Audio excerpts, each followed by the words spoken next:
Assalamualaikum warahmatullahi wabarakatuh. Halo, kami dari CGP Angkatan 9 Kabupaten Pati akan melakukan demonstrasi kontekstual modul 2.3 tentang coaching supervisi akademik yang terdiri dari coach, coachee, dan observer. Saya Hamsatun dari SD Negeri Tabang Rejo. Saya Anita Selvi Ardiana dari SD IT Abu Bakar Ashidik. Saya Eni Rianawati dari SD Mulyoharjo 02. Selamat menyaksikan. Assalamualaikum Bu Eni. Waalaikumsalam Mbak Anita. Gimana kabarnya Bu Eni? Alhamdulillah baik. Iya, sebelum Bu Eni melakukan sesi coaching, ya ada beberapa yang ingin saya tanyakan kepada Bu Eni, ya. Iya, Bu.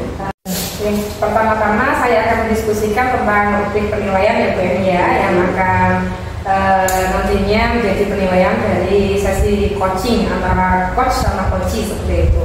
Adapun untuk penilaiannya, yang pertama yaitu apakah sudah sesuai dengan alur data, yang kedua yaitu bagaimana Ibu memberikan pertanyaan yang berbobot kepada coachee, dan bagaimana coach ini menanggapi pertanyaan yang diberikan oleh Bu Eni seperti itu. Dan yang ketiga, tak lupa dalam proses coaching ini apakah ada prinsip coaching, yaitu diantaranya kemitraan antara coach dan coaching dan proses kreatif serta memaksimalkan potensi seperti itu ya Bu Eni ya. Oke, yang pertama, pertanyaan pertama, kompetensi apa yang akan Ibu kembangkan dalam proses coaching hari ini? Kompetensi yang akan saya kembangkan dalam proses coaching ini adalah yang pertama desain jaringan penuh, yang kedua adalah mendengarkan aktif, terus yang ketiga adalah memberikan pertanyaan yang betul.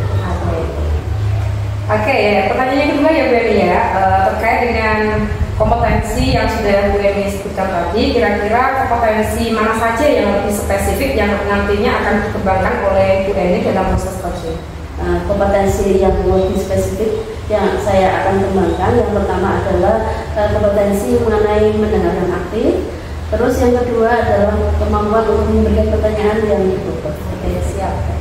Pertanyaan yang ketiga ya Bu Eni terkait indikator. Kira-kira indikator manakah yang ingin Ibu kembangkan untuk coaching dalam proses coaching hari ini? Nah, indikator yang saya akan kembangkan dalam proses coaching ini adalah coaching bisa menemukan langkah-langkah dari proses coaching ini dan langkah-langkah penyelesaiannya agar solusi dari permasalahan yang dialami bisa terselesaikan.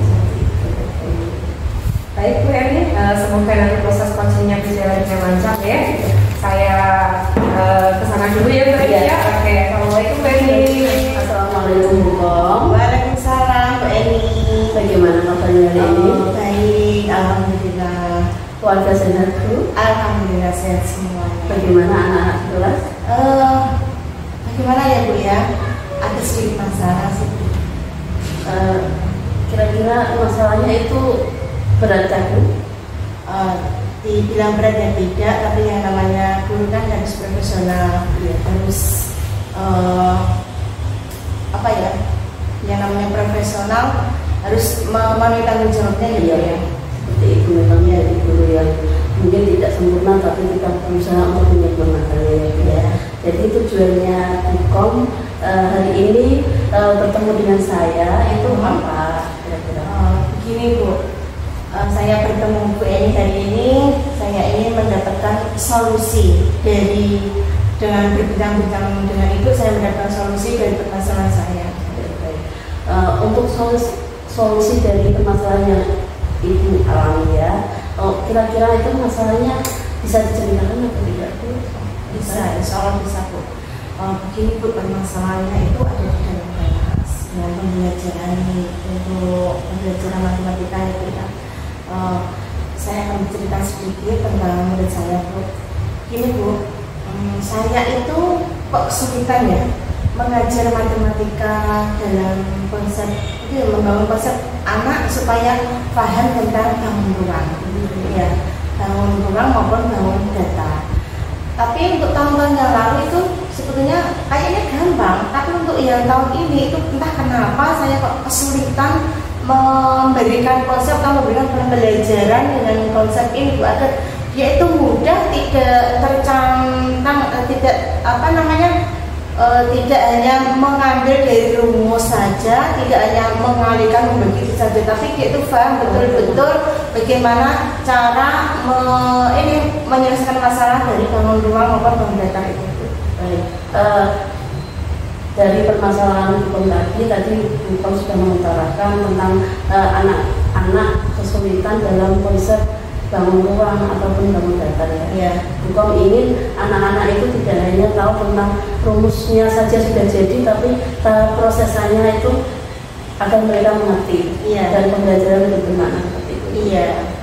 Kira-kira hal yang menyebabkan anak-anak seperti itu mengalami hal serupa itu, kira-kira apa penyebab yang paling besar?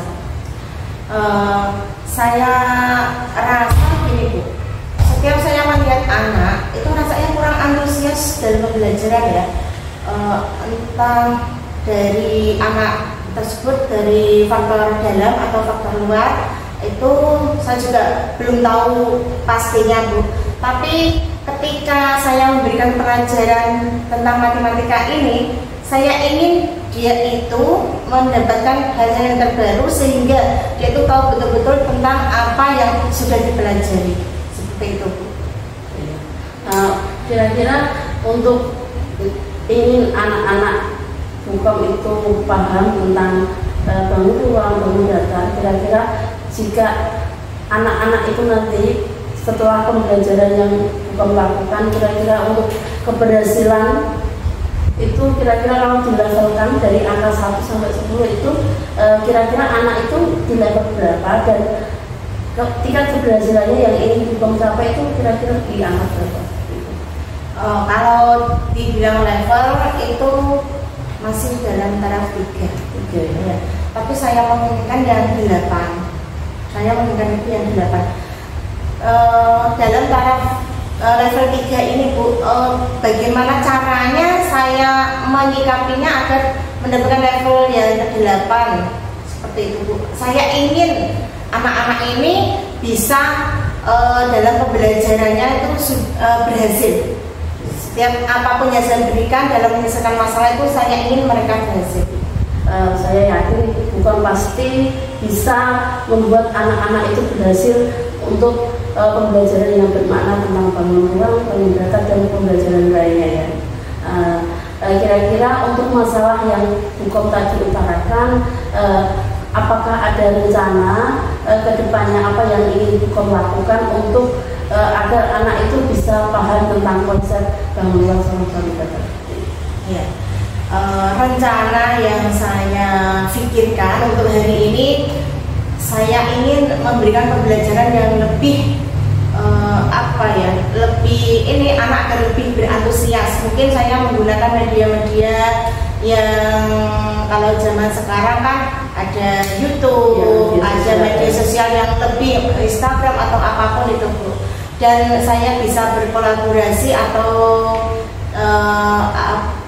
berbincang-bincang dengan teman saya, kekurangan saya di mana, dan mereka teman saya ini bisa memberikan masukan kepada saya, dan mungkin juga saya harus berkolaborasi dengan orang tua anak didik agar mereka juga bisa memberikan masukan-masukan kepada saya bagaimana saya menyikapi dari peserta didik ini, dari murid saya. Oh iya, tadi Hukum katakan untuk rencananya akan memberikan pembelajaran yang berbasis media sosial ya, seperti itu, dan Hukum juga mau berkolaborasi dengan rekan sejawat serta orang tua murid sendiri. Dari rencana-rencana itu pasti kan banyak tantangan ya Hukum. Kira-kira tantangan yang paling besar untuk Hukum sendiri untuk melaksanakan rencana yang akan dilaksanakan itu apa? Tantangannya ya mungkin dari wali murid ya Bu ya, dari orang tua mereka. Kadang kan orang tua itu hanya biasanya menyekolahkan anak itu hanya sebatas titipan. Dia tidak mengerti bagaimana cara memberikan pembelajaran kepada anak di rumah seperti itu. Dan yang yang paling menjadi tantangan pada saya itu dalam IT. Pembelajaran di media sosial mungkin saya itu masih kurang tanggap dalam IT. Itu saya harus belajar lagi. Iya, iya. Saya tahu pasti Hukum bisa untuk melaksanakan itu. Mungkin prosesnya butuh proses yang panjang untuk belajar itu semua. Dan jika Hukum sendiri sebagai guru semangat dalam belajar tentang IT, itu anak-anak nanti juga pasti akan ikut semangat juga seperti itu. Ya, ya. Kira-kira dari solusi yang Hukum utarakan tadi, hambatannya, kira-kira untuk melaksanakannya itu kira-kira kapan Hukum? Insya Allah secepatnya Bu. Ini kan mau PAS ya. Seharusnya saya itu sudah menyelesaikan materi itu sudah selesai semuanya, dan anak itu harus bisa menyelesaikan masalah dari pembelajaran itu harus sudah selesai seperti itu Bu. Saya sebagai guru harus secepatnya selesai dalam pembelajaran. Ya. Berarti setelah PAS ini segera dilaksanakan ya Bu ya. Karena tanggung jawab guru terhadap murid itu memang harus dilaksanakan semaksimal mungkin seperti itu ya. Semoga apa yang Hukum utarakan tadi bisa berkelanjutan seperti itu ya. Kira-kira untuk pelaksanaannya, rencana aksinya itu akan dilakukan terus-menerus atau bagaimana? Atau hanya di materi ini saja Hukum? Akan dilaksanakan terus-menerus, kan seandainya berhenti kan tidak mungkin ya Bu ya. Iya. Kita harus lebih belajar lagi, lebih giat lagi, dan anak-anak itu harus bisa lebih antusias dalam belajar seperti itu. Hari ini sudah terjawab? Insya Allah sudah bisa Bu, karena dengan Bu Eni semuanya rasanya kok plong seperti itu. Cerita ya Bu ya. Rasanya plong ya. Hukum ya. Untuk perbincangan sore ini sekiranya cukup. Nanti kalau ada waktu lagi, jika Hukum masih ada masalah dalam pembelajaran yang lain, mungkin bisa dibincangkan dengan saya lagi. Terima kasih ya Bu ya, semuanya. Terima kasih Bu Yani. Awalnya Feni. Waalaikumsalam Bu. Tadi sudah melakukan masa coaching ya? Iya sudah. Iya, sebelum penutupan ada beberapa pertanyaan yang akan saya ajukan kepada Bu Eni. Sudah siap Bu Eni? Siap. Iya. Untuk yang pertama, apa yang sudah Ibu lakukan pada saat proses coaching terkait dengan indikator pencapaian yang diinginkan? Yang sudah saya lakukan tadi, saya sudah melakukan proses coaching berdasarkan dengan alur peta, yaitu tujuannya dan identifikasi masalah, rencana aksi, dan tanggung jawab dari si coaching sendiri. Berdasarkan pengamatan yang saya lakukan tadi ya Bu Eni selama proses coaching antara Bu Eni dan Bu Komsatun ya, proses coaching hari ini tadi yang sudah dilakukan sudah berjalan dengan baik ya Bu ya, karena sudah sesuai dengan alur peta, dan itu juga sudah berusaha menggali dengan memberi pertanyaan yang berbobot kepada Bu Komsatun seperti itu ya, sehingga Bu Komsatun ini dapat menemukan solusi-solusi terhadap permasalahan beliau seperti itu. Nah, Ibu juga sudah melakukan coaching ini sesuai dengan prinsip coaching, yaitu mendengarkan aktif dan memberi pertanyaan yang berbobot seperti itu. Nah, pertanyaan yang kedua Bu Eni, kompetensi apa yang ingin dikembangkan berdasarkan hasil coaching yang sudah dilakukan hari ini? Kompetensi yang saya ingin kembangkan, saya ingin lebih memahami lagi tentang alur peta itu sendiri, dan saya akan lebih aktif untuk membuat pertanyaan yang lebih berbobot lagi agar si coaching sendiri bisa mengemukakan masalahnya itu secara banyak, secara apa yang dia permasalahkan bisa terselesaikan seperti itu dengan alur peta itu sendiri. Itu rencana yang bagus ya Bu Eni untuk memperbaiki kedepannya ketika Bu Eni melakukan coaching seperti itu ya Bu Eni ya. Karena sudah sore, kita akhiri ya Bu Eni ya untuk proses demonstrasi kontekstual hari ini. Semoga Bu Eni bisa menjadi guru yang hebat untuk proses coaching hari ini. Alhamdulillah berjalan dengan lancar. Saya pamit dulu. Wassalamualaikum Bu Eni.